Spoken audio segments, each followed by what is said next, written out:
Sebuah peristiwa mengejutkan kembali terjadi di lingkungan Lembaga Pemasyarakatan Kelas 2A Palangkaraya, Kalimantan Tengah. Anton Kurniawan, seorang narapidana yang terlibat kasus besar penembakan warga oleh oknum polisi di Katingan, ditemukan meninggal dunia di dalam ruang isolasi pada Sabtu malam, 30 Mei 2026.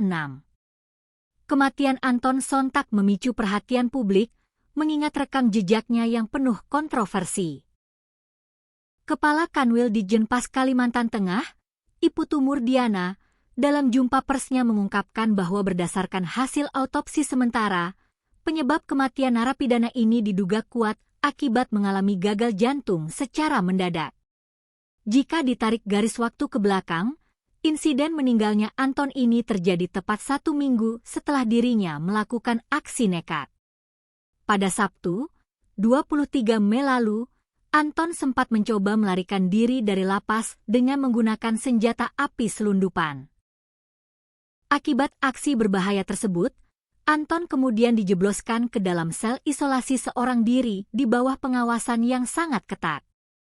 Petugas lapas bahkan dikerahkan untuk mengecek kondisi fisiknya secara rutin setiap 1 jam sekali. Kronologi penemuan jasad Anton bermula pada Sabtu malam sekitar pukul 20.32 waktu Indonesia Barat. Saat petugas melakukan kontrol rutin, mereka mendapati Anton sudah tidak lagi menunjukkan pergerakan. Padahal, pada pengecekan 1 jam sebelumnya, Anton masih terlihat beraktivitas di dalam sel. Kecurigaan petugas semakin menguat ketika nama Anton dipanggil berulang kali dari depan pintu besi, namun sama sekali tidak ada respons. Hingga akhirnya, pada pukul 23.35 WIB, petugas bersama komandan jaga membuka pintu sel dan menemukan posisi korban sudah dalam keadaan telungkup dengan kepala menghadap ke lantai. Anton Kurniawan dinyatakan telah mengembuskan napas terakhirnya di dalam kesunyian sel isolasi. Mendapati kondisi tersebut, pihak lapas langsung bergerak cepat berkoordinasi dengan aparat kepolisian untuk melakukan olah tempat kejadian perkara. Sekitar pukul 3 dini hari, jenazah Anton dievakuasi ke Rumah Sakit Bayangkara Palangkaraya guna menjalani proses autopsi mendalam.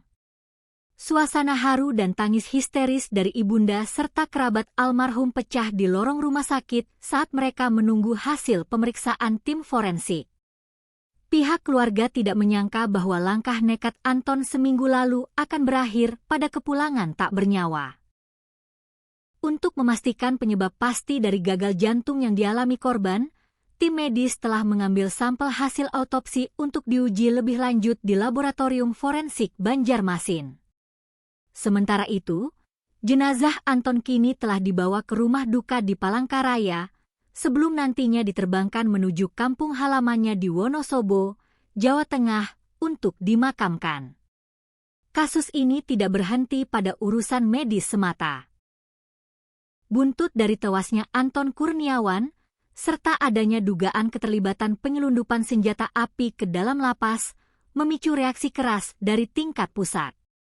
Anggota Komisi 13 DPR Republik Indonesia dari daerah pemilihan Kalimantan Tengah, Bias Layar, menyatakan sikap tegas. Parlemen akan segera memanggil Kepala Kantor Wilayah Ditjenpas Kalimantan Tengah untuk meminta penjelasan dan pertanggungjawaban menyeluruh terkait standar operasional prosedur keamanan di dalam lapas.